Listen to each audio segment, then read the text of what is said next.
আমরা বলছি রোজা রাখতে, আমরা বলছি নিয়ম মানতে। কোন নিয়ম? আল্লাহর দেওয়া নিয়ম। কার নিয়ম? আমাদের সৃষ্টিকর্তার নিয়ম। তিনি কি বলেছেন? হালাল তৈব খেতে বলেছেন। এখন আপনি যে হালাল তৈব খাচ্ছেন না, আপনি যে হালাল তৈব খাচ্ছেন না সেটা জানেন?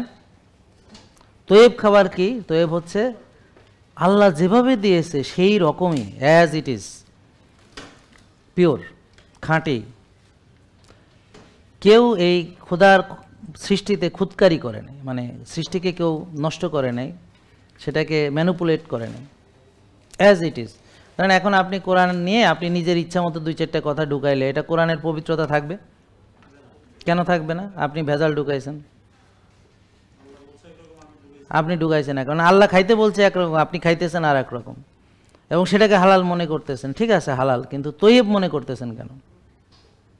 আর এটা যে তৈয়ব না সেটা তো এখন বুঝতেছেন যে এই খাবারকে আপনি রুগী হয়েছেন, তাহলে এটা তৈয়ব হলো কী করে? তাহলে আল্লাহ তো যেভাবে খেতে বলেছেন এভাবে খেয়ে তো আমার রুগী হওয়ার কথা না। জেকে লাইফস্টাইল, ওষুধ মুক্ত সুস্থ জীবন।